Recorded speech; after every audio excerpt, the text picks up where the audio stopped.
In the heart of Sardinia, a cheese is served that is legally classified as a biological weapon, a writhing, maggot-infested block of decay that might just jump into your eye. Why would anyone willingly consume something that is literally crawling with life? This isn't just about taste, it's about the dark, visceral connection we have to the forbidden. We are entering a world where the line between sustenance and self-destruction blurs. The queso marzu, or rotten cheese, is a masterpiece of decomposition. It begins as standard pecorino, but the producers introduce the larvae of the Piophila casei, the cheese fly. These insects lay eggs inside the cheese, and their hatchlings begin to digest the fats, turning the firm curd into a soft, pungent, and potentially hazardous cream. When you eat it, you aren't just eating cheese, you are consuming thousands of translucent, squirming maggots. They are known to jump up to 6 inches when disturbed. Imagine the sensation of living organisms moving across your tongue, trying to burrow into your stomach lining. It's a terrifying thought, but for some, it's a delicacy. The danger here isn't just the tick factor. If the larvae survive the stomach acid, they can cause myiasis, where they burrow into the intestinal walls, leading to vomiting, abdominal pain, and bloody stools. It is a gamble with your own biology. Why do we push ourselves to eat things that fight back? Is it an evolutionary relic, a desire to conquer the natural world through consumption?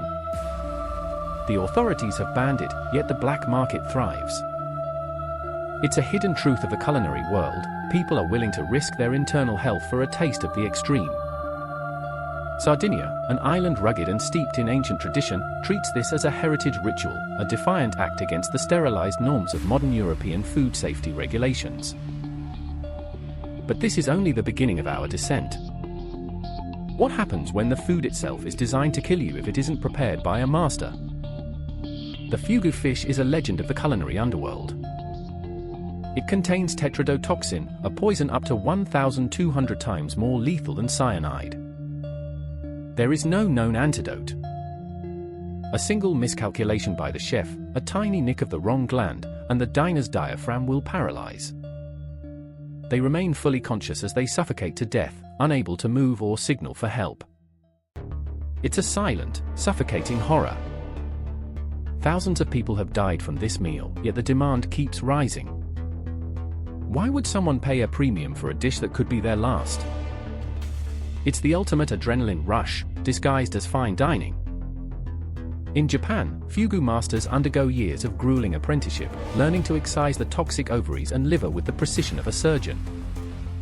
The thrill is not just in the flavor, which is described as a subtle, clean sweetness, but in the mild tingling sensation on the lips caused by trace amounts of the toxin. It is a flirtation with death, a gastronomic game of Russian roulette where the chef holds the chamber. And then there are the foods that aren't just dangerous, they are forbidden by law, culture, and morality. Think of the ortolan bunting, a tiny bird whose consumption has been described as a crime against nature. To prepare it, the bird is trapped, blinded, and force-fed until it reaches 4 times its natural size. Then, it is drowned in armagnac, roasted, and served whole. The ritual of eating it is equally disturbing. Diners cover their heads with a napkin to hide their shame from God, or perhaps to trap the delicate aromas. You crush the bones in your mouth, the bitter blood and the fat exploding in a sensory overload. It is a secret, indulgent ritual of the elite. But why the napkin? Is it guilt, or is it a psychological shield against the reality of the violence being committed? It is a performance of gluttony that defies the very concept of animal welfare, turning a creature of flight into a morsel of pure, unadulterated decadence. The world of food is full of these shadows. We move to the strange traditions of the world, where the bizarre becomes the mundane. In some regions, ancient fermentation techniques turn everyday ingredients into something unrecognizable. Take hackle, the Greenland shark. It's toxic when fresh, containing high levels of urea and trimethylamine oxide. To make it edible, it's buried in sand, pressed with heavy stones, and left to rot for months. The result is a scent so ammoniated it can force a gag reflex in the most hardened stomachs. It's a process of purification through decay. What does it say about a culture that finds nutrition in what others would call poison?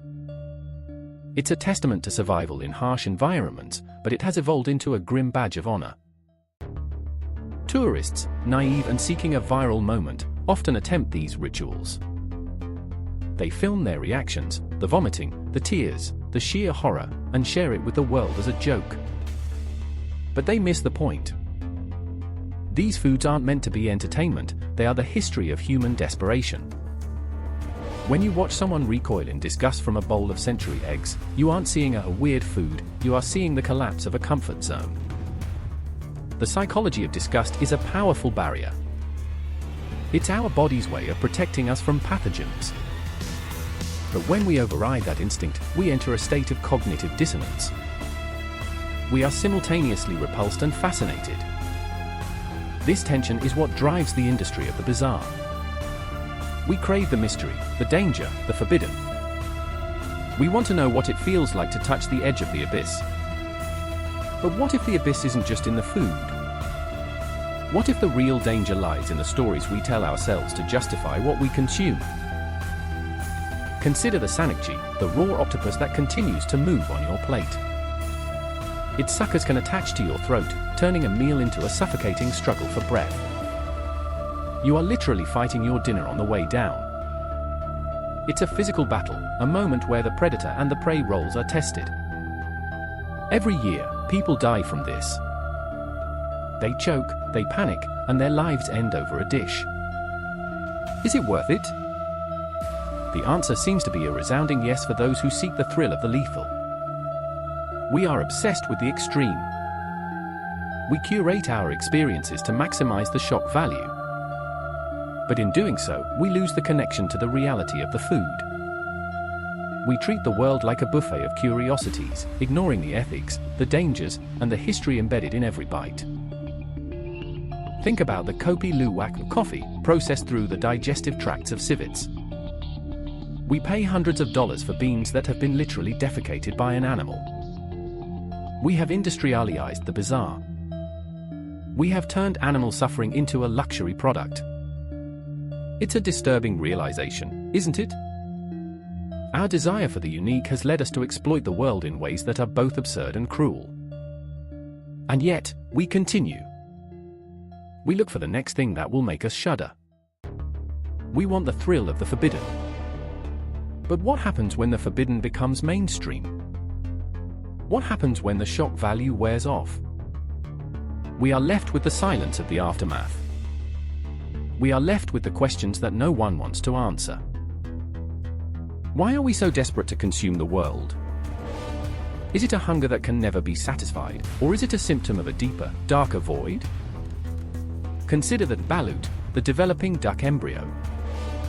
It's a common street food, yet to an outsider, it represents the ultimate taboo, eating the unborn. The texture, the sight of the partially formed feathers and beak, it triggers a primal alarm in the human brain. And yet, it is a staple for millions. It forces us to confront the reality of life and death in a way that a sterile supermarket package never could.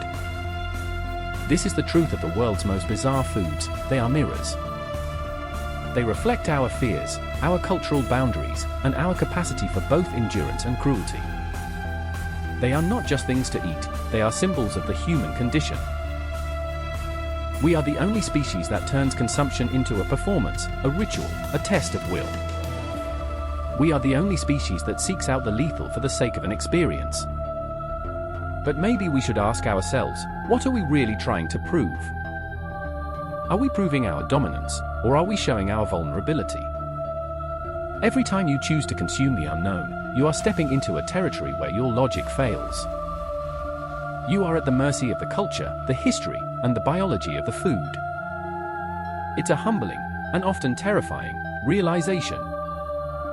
The next time you see a dish that makes you cringe, don't look away. Look closer. Try to understand the history behind it. Try to understand the desperation, the survival, and the dark curiosity that brought it to your table. You might find that the food is less scary than the fact that we have the capacity to make it a part of our lives. But even then, some mysteries remain unsolved. Why, for instance, in certain remote villages, is the consumption of specific, highly toxic plants reserved only for the elders, and why do they refuse to speak of the hallucinations that follow? What is it they are seeing in those final, altered moments of their lives, and why does the local history omit the names of those who never woke up?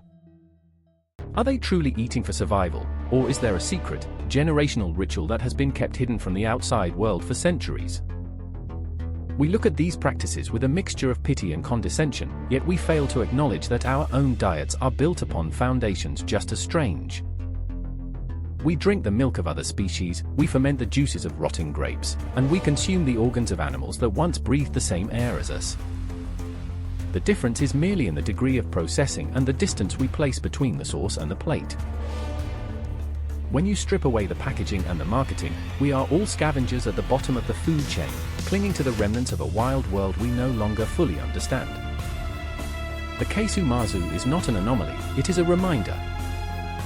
It is a reminder that we once lived in intimate, often brutal, proximity to the creatures that sustained us. To eat the maggot is to accept the cycle of decay that eventually claims us all. It is a morbid, perhaps even philosophical choice. When the fly lays its eggs, it is fulfilling a biological mandate. When we eat the cheese, we are participating in a conversation that has been happening for millennia, a conversation about what it means to be alive and what it means to be food. Consider the sheer variety of insects consumed globally. In parts of Mexico, grasshoppers, or chapulines, are a delicacy, toasted with garlic and lime. In Thailand, giant water bugs are fried into crispy, savory snacks. We call these exotic, yet they are more sustainable and nutrient-dense than the factory-farmed proteins that dominate our Western supermarket shelves. We are conditioned to fear the insect, to view it as a pest, yet we ignore the fact that for the vast majority of human history, these creatures were a primary source of sustenance. Our disgust is a luxury born of abundance. It is a cultural construct that serves to separate us from them, the civilized from the primitive. But when we travel to the remote corners of the globe, that boundary dissolves. We are forced to see that what we consider a nightmare, others consider a Tuesday lunch. Think of the fugu again. The Japanese word for the fish is synonymous with the risk of death. It is served in specialized restaurants where the chef's license hangs on the wall like a trophy of survival. There is a profound arrogance in this. We have tamed the ocean, we have domesticated the land, and now we want to tame the poison itself. We want to take the very thing that is meant to kill us and turn it into a source of pleasure. It is the ultimate act of human hubris. We are not satisfied with sustenance, we want mastery. And yet, the poison remains. It does not care about our status or our wealth. It simply waits for the slight tremor in the hand, the microsecond of distraction. We must also consider the economic engine behind these practices. Many of these bizarre foods have become commodified, sold to thrill-seeking tourists who have no connection to the culture that birthed them.